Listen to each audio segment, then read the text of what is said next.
Shalom, shalom para você que me assiste.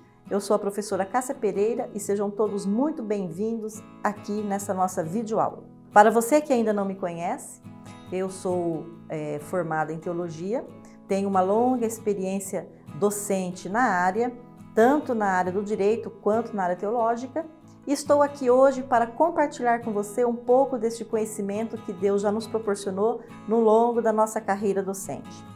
Quero dizer para você que o que será apresentado aqui vai se tratar do capítulo 1 do livro de Mateus. Nós vamos abordar aqui nessa videoaula a genealogia de Jesus. A genealogia de Jesus desde o Éden, contada por quem? Por Matitiarro. Para quem não sabe, Matitiarro é o nosso apóstolo Mateus. Matitiarro é o seu nome de origem. Aqui na nossa videoaula, eu quero trazer para vocês um contexto totalmente voltado para o original das Escrituras dentro de uma visão da restauração. A proposta do tema dessa aula vai abordar por que é necessário falarmos de genealogia. Por que Matitiarro se preocupou tanto em tocar neste aspecto da vida de Yeshua? Ora, nada mais verdadeiro, mais importante do que os fatos históricos para provar a origem de uma pessoa. Mas antes de entrarmos em nosso conteúdo, gostaria de fazer um convite para que você se inscreva em nosso canal, acesse o sininho das notificações para que o YouTube possa lhe enviar todos os vídeos que nós vamos publicar aqui no canal.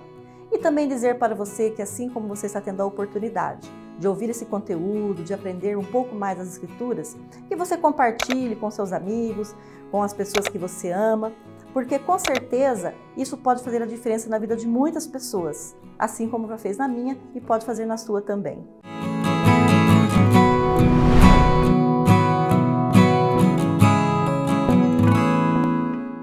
Agora, sem mais delongas, nós vamos entrar no conteúdo porque nós temos muita coisa para discutir aqui hoje nessa videoaula. O título da nossa aula de hoje é A Genealogia de Yeshua desde o Éden, contada por quem? Por Matitiarro, ou seja, o apóstolo Mateus. Quero fazer algumas considerações com vocês aqui a respeito deste tema. Por que nós vamos falar de Mateus? Por que especificamente o capítulo 1 do livro de Mateus? Por que nós temos que tratar de genealogia? O que existe por trás de um contexto genealógico? Vale ressaltar que muitas pessoas que ensinam as Escrituras, eles pulam essa etapa da palavra de Deus. As pessoas olham o capítulo 1 de Mateus, está ali narrando 14 gerações antes de chegarmos na pessoa de Yeshua. Eles pulam esta parte e vão diretamente no ministério. Por que que as pessoas não enfrentam a questão genealógica quando existe ali dentro toda uma raiz de conhecimento, de informação maravilhosa e que vai contextualizar você no tempo e no espaço e, acima de tudo, vai dizer para você quem é Yeshua, de onde ele veio, para onde ele foi. Você saberia me responder, por exemplo, de que tribo ele pertence? Quem foram os avós de Yeshua? Por que temos que voltar desde o Éden para entender a pessoa dele? Por que Mateus se preocupou com essa narrativa? Ora, eu quero esclarecer aqui. Nós temos 4 evangelhos nas Escrituras: Mateus, Marcos, Lucas e João. Para cada evangelho, os apóstolos tiveram uma visão específica da narrativa da pessoa de Yeshua. Portanto, Mateus também teve uma visão de narrativa. A preocupação toda de Mateus foi provar de forma documental, pelos registros históricos, por todo um levantamento da história de Israel, para provar que Yeshua era verdadeiro e real. Ele fez questão de narrar em todos os detalhes, desde a genealogia até a morte, provando em todas as etapas aquilo que ele viu, aquilo que ele viveu, aquilo pelo qual ele se apaixonou e, acima de tudo, quando ele se perguntou: o que Yeshua viu em mim, um coletor de impostos? Vale a pena nós fazermos algumas observações aqui dentro deste tema. Veja bem, quando nós nos remetemos desde o Éden, porque no capítulo 1 do livro de Mateus está escrito assim: a descendência de Yeshua desde Abraão. Por que a professora Cássia quis voltar até o Éden para tratar da genealogia de Yeshua. Porém, ressaltando aqui, por que a professora Cássia fala Yeshua? Porque nós vamos tratar o contexto original das Escrituras. E o nome de Yeshua, no original, é Yeshua. Jesus é uma transliteração na nossa linguagem ocidental. Então, como o nome original é Yeshua, eu gosto de tratá-lo assim. Isso não vai alterar em nada a visão de Jesus a respeito dessa questão. Você pode continuar chamando ele de Jesus sem nenhum problema. Eu falo Yeshua por conta que eu trabalho o contexto original, no qual muito eu aprecio. Bom, voltando. Nós vamos até o Éden por causa de acontecimentos que surgiram na história da formação do povo judeu, que vai caracterizar toda a natureza humana de Yeshua desde do seu nascimento até a sua vida adulta. Por exemplo, na geração do Éden, começando em Adão, até o dilúvio, depois começando de Noé até Abraão, de Abraão até Davi, de Davi toda a genealogia dos reis, até chegar então em Yeshua.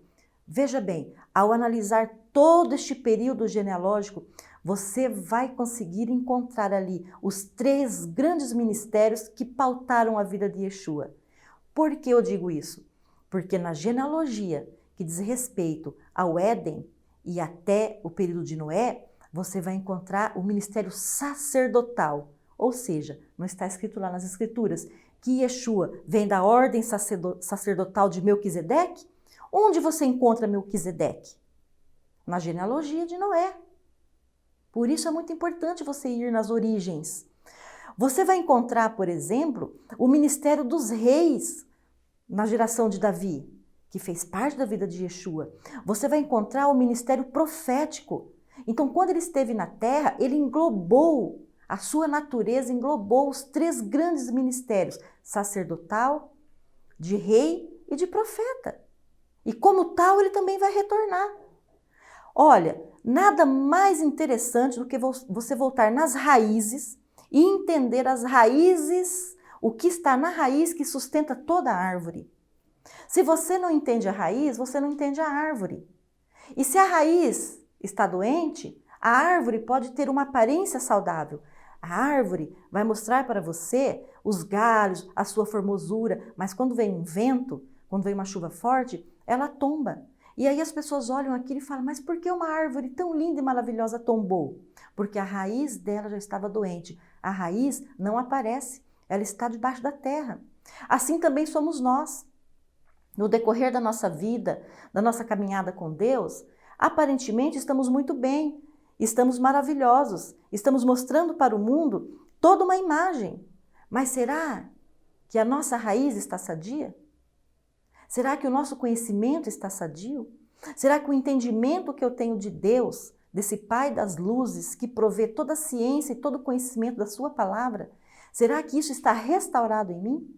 Por isso a visão da restauração.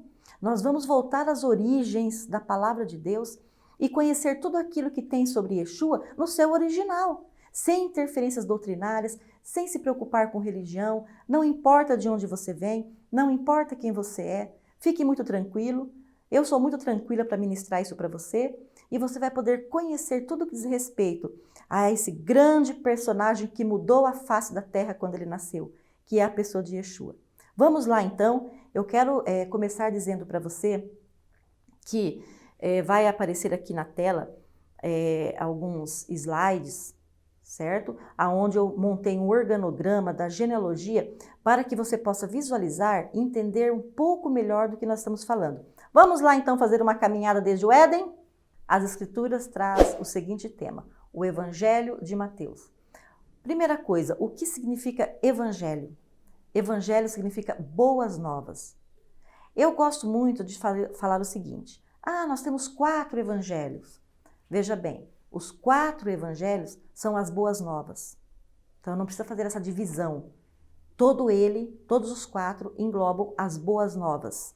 E nós vamos falar então um pouquinho de Mateus. Mateus, ele era conhecido também como Levi. O seu nome original em hebraico é Matitiarro.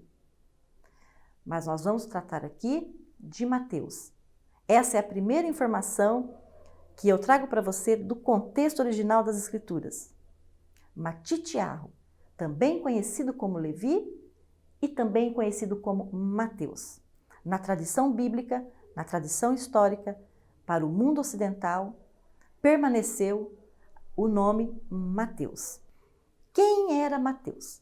Mateus ele era um galileu, assim como Jesus. O que era ser um galileu? O galileu era todo aquele nascido na Galileia, região mais afastada da Judéia. Eles eram vistos com uma certa inferioridade pelos demais judeus. Por quê? Por causa da fala, por causa da gramática, por causa das tradições. Eles eram mais broncos, entendem? Eles eram do vilarejo. Eles não eram de Jerusalém, de Jerusalém. Eles não eram do Império Romano. Eles não estavam nas mediações da Judéia, onde o Império Romano estava dominando.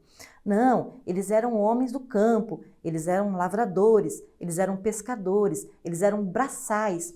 Foi neste contexto que Jesus nasceu. Foi nesta região que Jesus nasceu. E assim Jesus era visto também. Por isso que vai se dizer, poderia vir alguma coisa boa de Nazaré? Porque eles tinham um preconceito contra esses galileus que moravam nessa região. Quanto à profissão de Mateus, o que Mateus fazia? Bom, eu quero dizer para você que ele estava assim entre a cruz e a espada.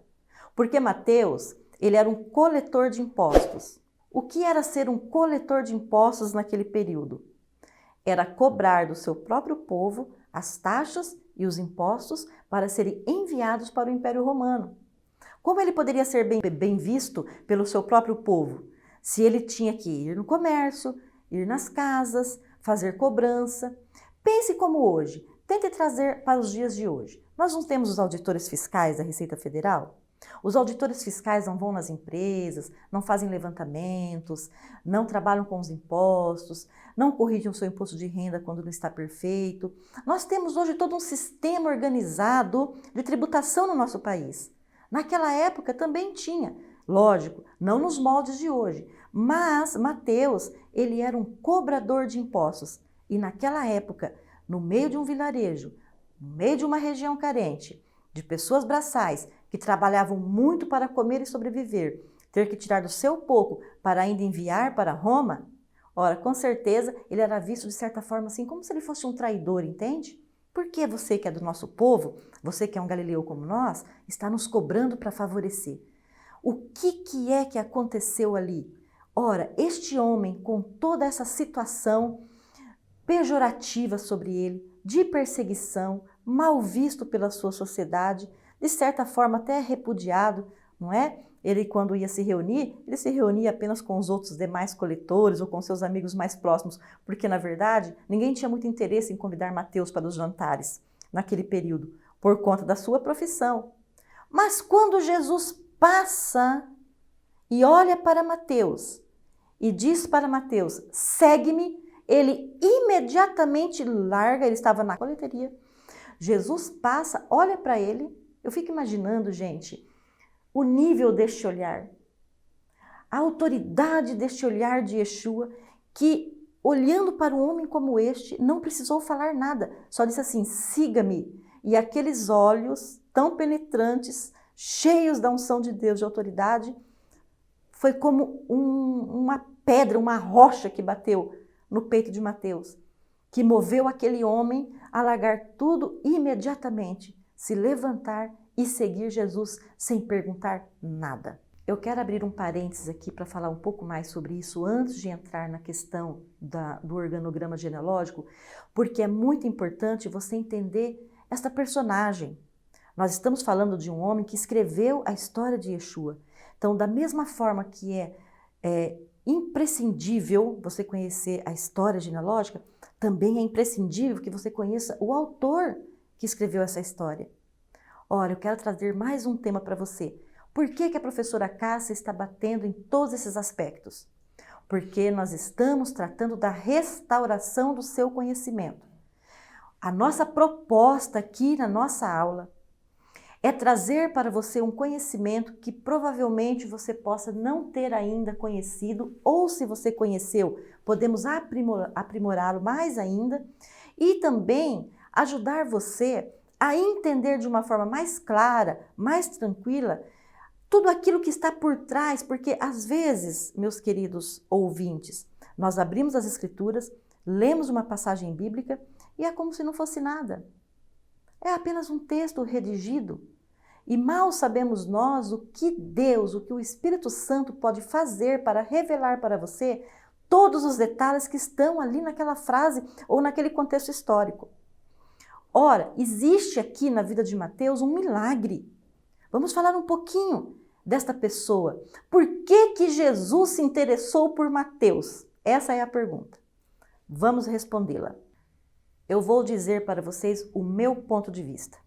A minha análise teológica como professora de teologia, como professora mestre nas Escrituras, eu vou fazer a minha interpretação daquilo que está sendo apontado ali no contexto. Veja bem, Mateus, morando na Galileia, vivendo num vilarejo, cobrando impostos do seu povo para remeter para o império, porque Israel estava debaixo do Império Romano, sendo colonizado por Roma. Por que ele fez isso? Porque existe um princípio na vida de Mateus que ninguém quer falar ou pode não ter observado. Mateus possuía um profundo senso de obediência para com o Estado e para com as leis. Ora, veja o que estava na mentalidade deste homem. Mesmo sendo difícil para ele, mesmo sofrendo com aquilo, ele cumpriu os decretos determinados pelo império que estava governando sobre eles. Mateus se colocou na seguinte situação: nós estamos vivendo este contexto político, social e econômico. Se nós estamos debaixo desta autoridade, se nós estamos debaixo deste domínio, o que este domínio está exigindo para que nós possamos viver, para que nós possamos ter vida, para que nós não morramos, para que nós não sejamos dilacerados, para que nós não sejamos extintos da face da terra. Então Mateus se coloca como um homem que respeita a autoridade instituída, mesmo não sendo aquela autoridade no qual ele apreciava.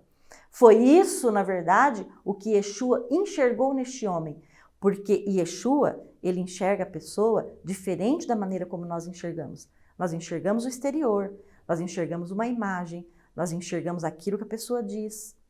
Agora, Yeshua não. Yeshua, o Espírito dele nos sonda e ele conhece todo o nosso pensamento, todo o nosso espírito, toda a nossa essência. Então, Yeshua, ele conheceu a essência de Mateus. E essa essência se resume num ponto principal: obediência. Ora, se esse Yeshua, que Deus trouxe para a terra em forma humana, para estabelecer um reino no qual é regido por mandamentos, por leis, por decretos, por tradições, nada melhor do que um homem que obedecia esses requisitos. Nada melhor do que um Mateus da vida para acompanhar Jesus e ajudá-lo a espalhar este entendimento, a ajudar Yeshua a trabalhar a mentalidade, a restaurar a mentalidade do período. Nada melhor do que um coletor de impostos que obedecia a lei, que obedecia o Estado, para falar deste reino, para dizer a importância desse reino e toda a autoridade que estava investida por trás deste reino. Quero dizer para você também que quando Jesus montou a sua equipe de apóstolos, não foi de uma vez, tá? Jesus ele foi chamando aos poucos, conforme ele ia viajando, conforme ele ia entrando na cidade, subia no barco, atravessava rio. Ali ele vai conhecer primeiro Pedro, Kefa e o irmão de Pedro, ele vai chamar os outros irmãos, ele vai chamar depois Mateus. Então ele vem chamando gradativamente. Mateus não foi o primeiro que ele chamou, certo? Mas ele vem chamando gradativamente, conforme Deus ia levando Yeshua para as regiões onde esses apóstolos estavam esparramados, cada um com as suas características que seriam imprescindíveis para andar com Jesus e para disseminar, para falar deste reino. Tá? Então Jesus foi sendo levado pela mão do Pai em várias regiões até ele montar toda a sua equipe. Então, tanto que ele vai chamar Mateus quando? Ele tinha saído da Galileia, ele tinha ido para Cafarnaum, ele tinha ido depois para atender o povo, os gerazenos. Aí ele volta, na volta para a sua cidade, então ele encontra Mateus na coleteria e ali ele faz o convite para Mateus. Na verdade, não foi nem um convite, foi uma ordem, siga-me. E Mateus seguiu correndo. No final, quando Mateus decide escrever sobre o Evangelho, quando ele decide narrar, o que Mateus quis provar, na verdade? Ele quis provar a divindade de Yeshua para os judeus. Porque Yeshua, muitas pessoas dizem assim, Israel recusou Yeshua. Yeshua foi repudiado por Israel. Yeshua foi renegado por Israel. Isso não é verdade. Isso não é um ensino correto. Na verdade, as Escrituras diz, uma grande multidão o acompanhava. Foram algumas classes sociais e intelectuais do período que contestaram a pessoa de Jesus. Mas o povo de Israel em si, não. Ele foi muito seguido e ele mudou a história ali de todo aquele período. Então, Mateus se preocupou com isso. Eu vou provar a divindade de Yeshua para vocês. Um primeiro aspecto do livro de Mateus. Um segundo aspecto que nós podemos tratar aqui, que ele era o Messias prometido por Deus no Antigo Testamento. Ora, se Mateus traz esse quesito na narrativa dele, se ele quis dizer que o Messias prometido desde o Antigo Testamento chegou, onde nós encontramos esse Messias no Antigo Testamento? O que ele teve que fazer para falar assim, lá no Antigo Testamento já se falava dele. As profecias já falavam dele. Inclusive, nós sabemos de onde ele vem, na linhagem humana. Por isso, nós vamos tratar da genealogia. Esta é um dos princípios aqui da nossa aula, um dos motivos da nossa aula, certo? Um terceiro quesito aqui para você entender Mateus, que as profecias se cumpriram. Então, veja, ele se preocupa em provar a divindade de Yeshua para um povo, para o próprio povo. Ele se preocupa em provar que Yeshua estava nas Escrituras do Antigo Testamento e que ele vinha de uma linhagem importantíssima. E também ele quis provar que essa profecia havia se cumprido.